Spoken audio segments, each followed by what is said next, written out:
Hi, everybody. Did you have fun in the second half? I know I did. Oh, it's 16, and there's the bald-headed fuck coming across the field right at me. You know, it's no wonder he's wearing camouflage. He's probably hiding from something.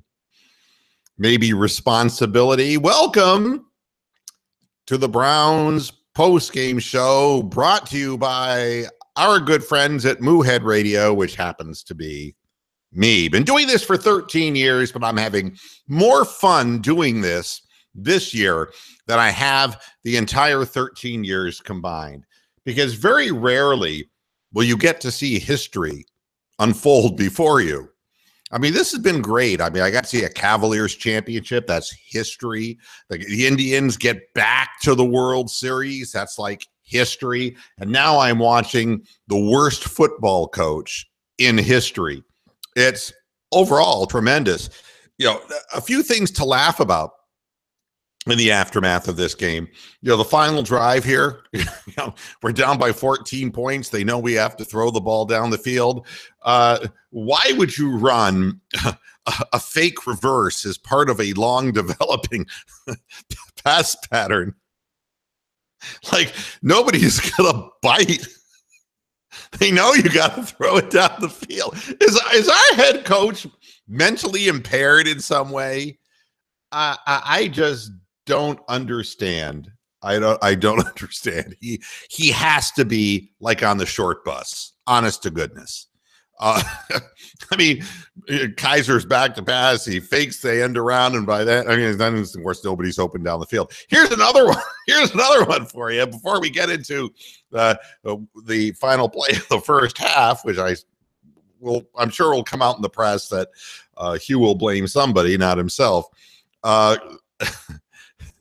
Is there ever a situation that we get fairly close to the goal line that we don't throw a fade pattern? I'm just curious.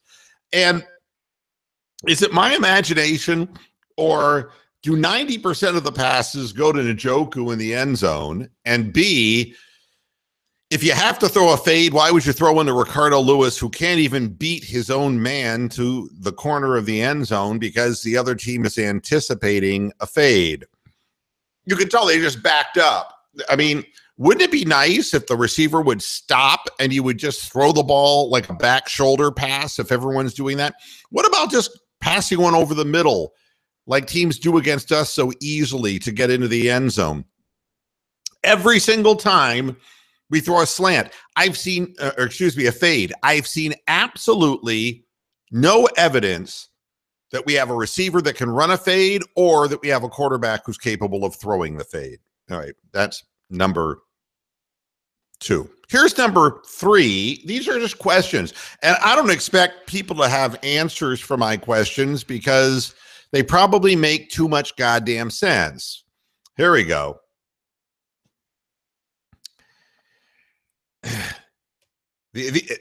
We start the season and we think that Kaiser is the first-string quarterback, that Kessler is the second-string quarterback, and that Hogan's the third. And at the last minute, Hogan is named as the second-string quarterback, even though he didn't play a single rep with the first unit during the preseason, all right? And Kessler gets demoted to third, right? And then, of course, the multiple benchings of Kaiser. And then suddenly Hogan's the starter, and he plays horrible. And then he suffers a rib injury that's probably no worse than what Kaiser did today, and we haven't seen him since. What happened to Kevin Hogan? It's like he's deactivated. He's disappeared. He's turned into Cody Kessler. Whoever the worst person is that can play, it's like Hugh figures out a way to deliver the wrong group of people. Per the Browns radio broadcast, DP Joe 6 says, my buddy DP Joe 6 says, Kaiser lit into Ricardo Lewis for giving up on that play. Well, that would be a first. What? Ricardo Lewis giving up? I got so many questions. I feel like an aggravating, 7-year-old boy. But just asking, How you could think Kevin Hogan would be the second string quarterback, and now weeks after this alleged rib injury, he's deactivated and not even playing. And Kessler comes in, and boy, did he look good. Did you see Kessler in there? Wait a minute. I'll do my impression of Cody Kessler. I have a new Cody Kessler impression. All right, here we go.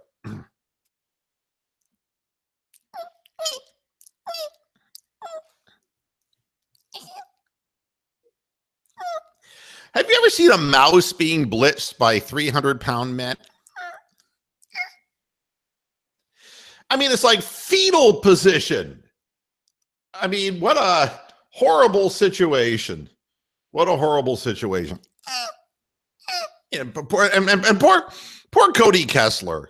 It's like, suddenly, it's like what we saw today was a clear indication. Receivers are never open down the field, but Kaiser moves 3 times faster than Cody Kessler, who's a pillar of salt in a biblical sense. I mean, Satchel Paige was referring to Cody Kessler when he said, "Don't look back, it might be gaining on you." Holy moly, is he slow-y? Oh my God. Niagara Falls. Slowly I turn, step by step, inch by inch. You know, so it goes.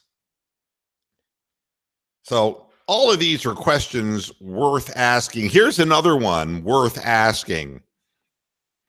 So you're complaining about Ricardo Lewis giving up on the play in the back of the end zone. Ricardo Lewis shouldn't even be on a professional football field. He has demonstrated week after week after week he's gutless, heartless, and has no hands. Did you see the long pass? Who catches a pass like this? I mean, if you asked a young child, it's like, what does a basket look like? It looks like this. It looks like that. Now, you would think that somebody who even had a remedial education at Auburn, and I'm not sure you can get much more than that, but a remedial education at Auburn would realize, no, you have to kind of cup it like this, because if you go like this, the ball will fall in the hole. That would be Physics 101. But of course, I don't take physics because I'm sure Ricardo Lewis never went to class at Auburn.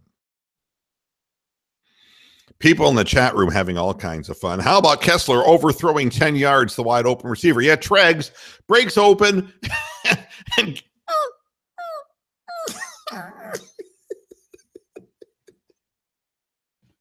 holy shit, I thought he had a weak arm. What happened there? Just lofts the thing straight up in the air. It's like a fucking wounded dirigible. Oh my God. General Dog says Kessler's arm is shit, so he had to wing that one in the hope the ball would get there. That's exactly right. He no confidence in whether he could actually throw the ball that far or not. And then you have the other thing. When you're throwing to Ricardo Lewis, do you throw it to lead him or do you throw it behind him, figuring he'll just give up on the pattern? These are all things that do make you wonder. Now, Njoku obviously is not a good blocker, but we knew that going in. So why he was in there for blitz coverage, you would have to ask Hugh Jackson that. Got his quarterback killed. And I told you, Kaiser's not going to make it through the year, folks, because, I mean, that was a good hit, clean hit, but wow. I mean, at least he showed courage. He showed courage just that he wanted to get back into the game. But again, it only brings up more questions. He had his helmet on in the previous series. Why wasn't he in the previous series before Kessler really ruined everything? And they would have actually had a chance to get the ball back when they were 7 points down. Or how about Myles Garrett? It's like, you know what this reminds me of? It reminds me of, there was one year in the Browns, and they've all melded together to me. And I'm sorry, it may sound like Alzheimer's to you, but it's still rock and roll to me. There was one guy who would jump off sides every time, and the coaching staff wouldn't stop him from doing it. And so, you know something? Why don't you give Schobert a chance? We're blitzing him. Just stay put. You don't know. No. Myles Garrett can't stay put. He has to make the big play. They're all just not coached. And obviously, there are people who are just running amok. Now, I want you to, these are other questions that I bring up because I'm having fun with this, and I seem to be on a roll right now. You're taking a look at Agnew, who is the punt receiver, or punt returner, excuse me, for the Detroit Lions. I don't know where he came from. Was he a Florida State product? I'm not sure. All right. But look at his burst compared to Jabril Peppers. Does anybody want to stand up and say, excuse me, Mr. Moohead, I think Peppers is quick? I didn't think so. I mean, wow. Now I sound like Harry Carey. Wow. He's slow. Yeah. Jabril Peppers. Why? Why? And Matthew Days is considered fast by Brown standards. But he's not.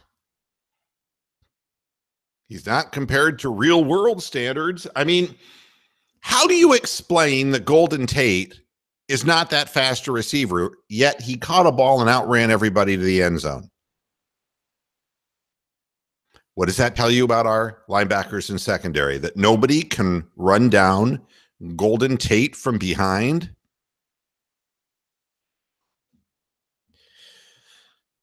And these are the people our front office brought to the team. Remarkable shit. You know, one thing you could do me a favor on, because as I do the program here, you know that I don't like to be running through the internet and surfing, unlike Brian Wilson and Mike Love.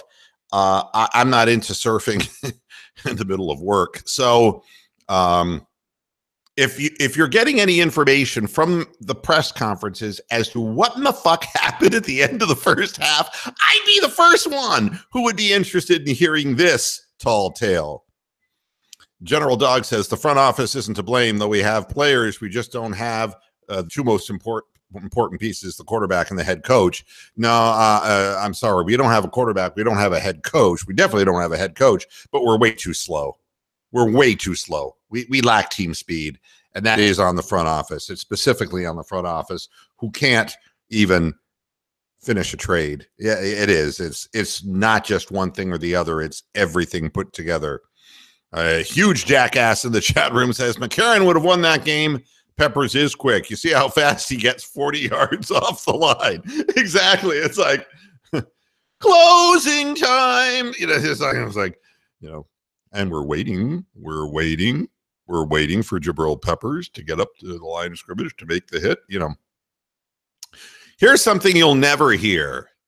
What a play by Peppers behind the line of scrimmage. Something Jim Donovan never has said in his life. Wow. And for all the talk of, well, you know, if we get a decent offensive game, the defense is good enough to what? Shit itself? No, huge jackass is putting you on, General Dog. You said Kessler played lights out in the second half. Now we're just getting fake news in the chat room. But he hooked General Dog. Oh my God, he didn't just say that. No, he didn't just say that. He's fucking with you. Wow. I mean, and then let's go back to the end of the first half. It's like, here's a couple things just to reiterate.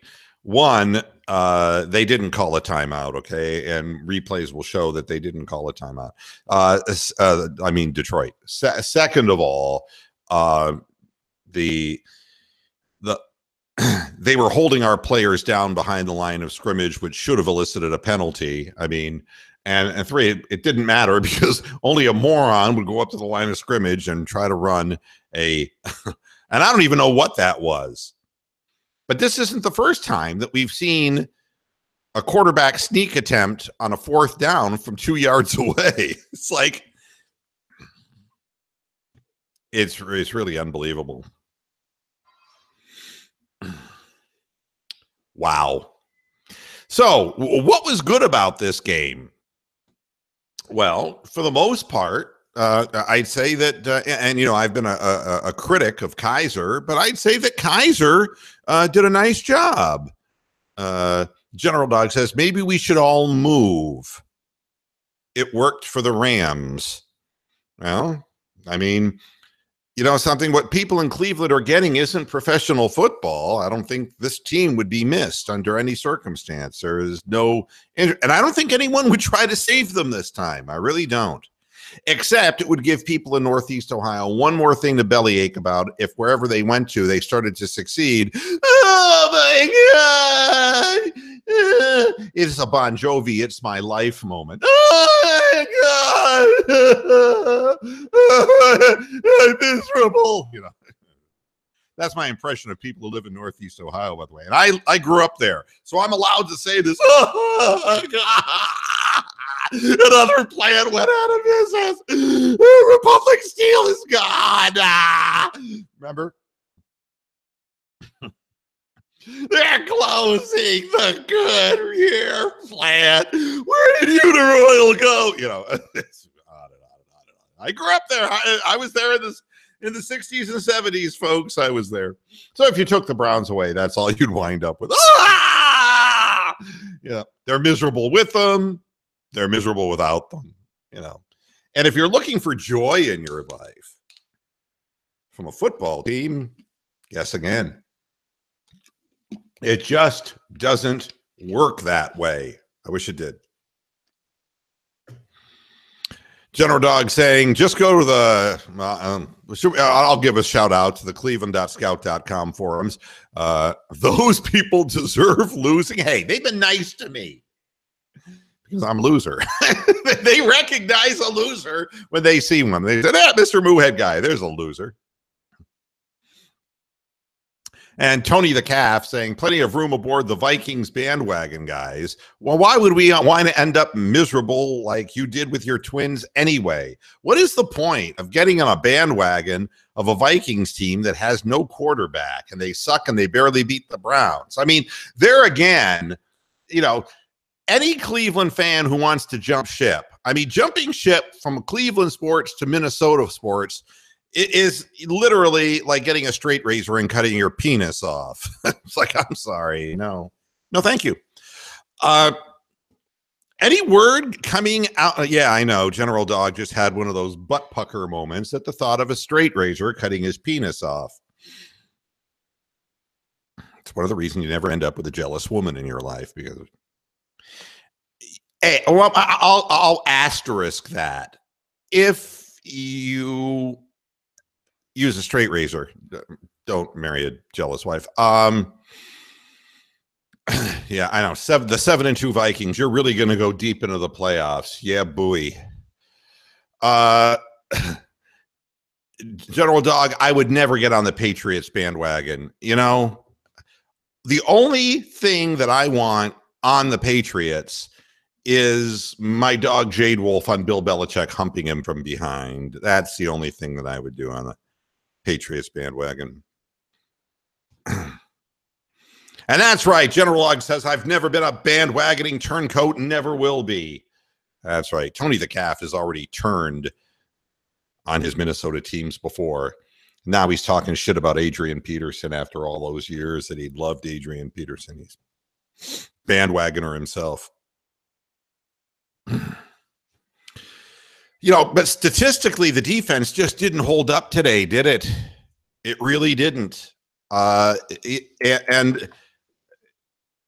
I got another question. These were all good questions, too. They're fair questions. Why did the Lions come out trying to establish a running game when they could have passed against us the whole game and scored 60 points? I mean, these are questions really and truly worth asking and answering. Here's another question.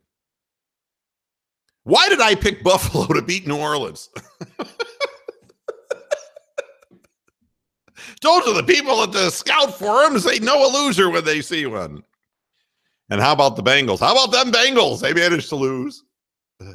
Let's take a look at the Browns box score, shall we? I mean, Kaiser was 21-37, which for him is positively accurate. I mean, that's like a big to-do. 232 yards, not bad. Crowell ran for 90 yards, not bad. But let's look at really where the truth lies, which are in the defense. The Browns didn't stop anybody, really. Detroit passing 249 yards for Matthew Stafford, 17 of 26. And then they ended up giving up 104 rushing yards after really shutting that down early. The only thing that kept the game close, I think, was that they were trying to run the ball so damn much in the first half of the game. That's kind of the way I saw it. And again, you look at who is receiving. Golden Tate had 6 receptions, but then a bunch of guys with 2 and 3 receptions. The passes were spread around for Detroit. For the Browns, of course, Duke Johnson is always our leading receiver because he's the check down guy. But at least some of the other wide receivers, including Britt and Coates, actually caught passes. So not bad on the overall. One big fumble. One really big fumble for the Cleveland Browns that got taken all the way to the house. And that's typical of the Browns. When they make an error, it's a big error. They don't believe in small ones. As far as tackles are concerned, Kirksey was 7, Schobert was 6, Kindred with 4, Peppers with 4, Ogba with 3, and I think 2 of them were within the first minute or 2 of the game, and then Ogba, of course, ended up invisible. What's new? Danny Shelton, wasn't Shelton in a position where he was like ordered to lose weight? I mean, is this my Alzheimer's kicking in again? I mean, I saw him on the field and he's grotesquely out of shape. I mean, he made 2 tackles.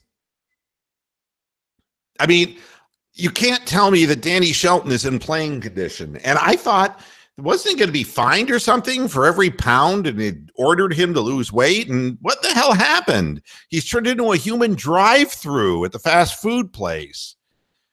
I don't get it at all.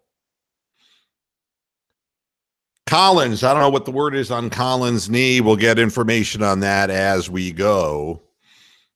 But he was walking without a limp, but I got to believe there's some kind of a sprain believed. And the Browns had 200 yards rushing collectively. Quarterback ran for a lot of yardage as well. So that's, it's a China Doll Joe is out for the season.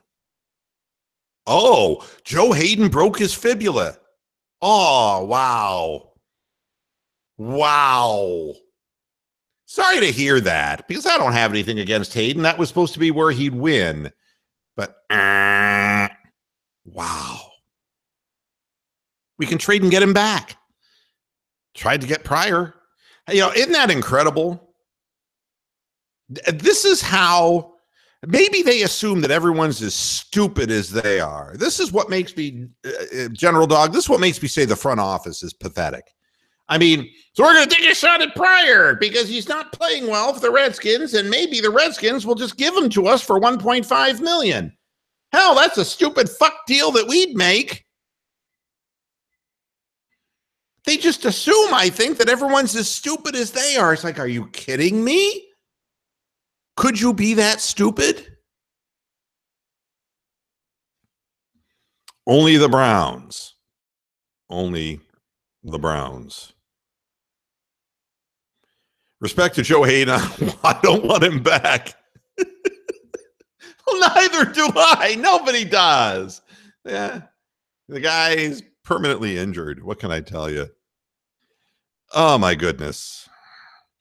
I'm going to laugh at myself now because I deserve the wrath. I'm wearing the mask of shame, by the way, picking all these games indiscriminately wrong, picking Buffalo to win. I picked, now that I don't understand. I thought I picked Green Bay, and it says I picked Chicago. I'd never picked Trubisky, but I lost that. That's what it said I did. I didn't realize I did that. And then I did pick Washington. That did score 30 points against that vaunted Minnesota defense. But, you know, what can I tell you? If it's not Kirk Cousins' fault, just blame Daniel Snyder. He's a jag-off. We have an overtime in a game in which I picked Jacksonville to win. That's 17-17, the Chargers, Jacksonville in OT. And then the afternoon games are starting. So I've missed 3 so far. Any word from the pressers? Browns Jackson took blame for sneak at end of half. Wouldn't blame on Kaiser. Well, then fire him. This is a perfect time. A stitch in time saves 9. Perfect time to fire him. If he's to blame for that play and he came in with offensive coordination credentials, fire him. Get rid of him. How could you watch this if your last name is Haslam? Of course, you might be counting the rebate checks you never sent out. Scratch that question. How could you be a responsible human being and watch this and not say, God, I got to make a change? I mean, even Bruce Jenner. Never mind. And ...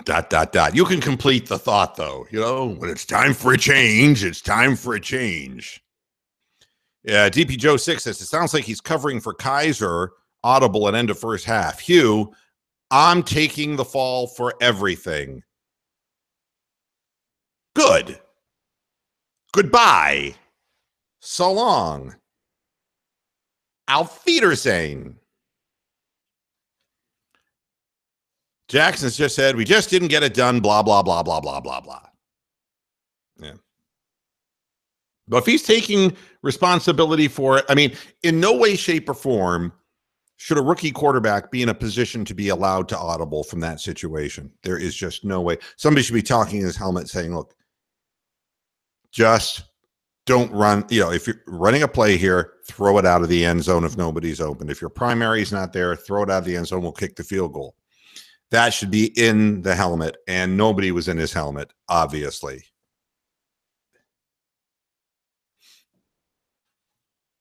I hope Hugh is waiting for Marv Lewis to leave in Cincinnati. That would be awesome. That would make our life much easier now, wouldn't it?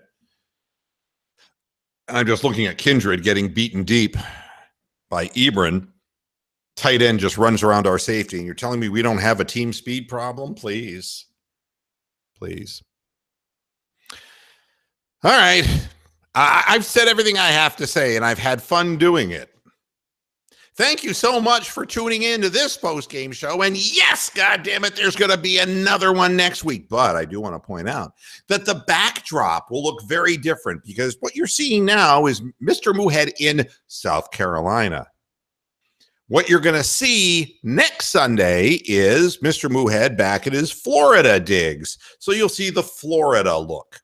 So I got to get my studio set up in Florida when I get back. I'm leaving on Tuesday, getting there on Tuesday, and I'll be setting up the thing during the course of the week. So hopefully I can get back on the air for the Friday Moohead radio show, assuming that all my connections are good, my internet is good, because I have tech people coming on Wednesday, the day after I arrive, to make sure that the network is set up because that was shut off. It's a clusterfuck, and you don't want to know. But I'm going to try to be on the air on Friday. But if not on Friday, for sure, halftime and post-game show. This is an 0-16 season and something not to be missed. Thanks a lot for tuning in, and thank you again for all of your support. I'll put the link up for the archive in case you're catching the end of this or you didn't see it at all. Thanks a lot for tuning in. We'll see you again tomorrow for the final South Carolina Moohead radio show at 6 o'clock Eastern Standard Time. Until tomorrow. Hasta la vista, Pastor Heads. Have a good rest of the Sunday. Watch Curb Your Enthusiasm or do whatever you're going to do on Sunday night.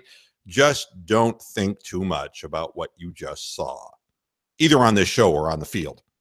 See you later. Bye-bye.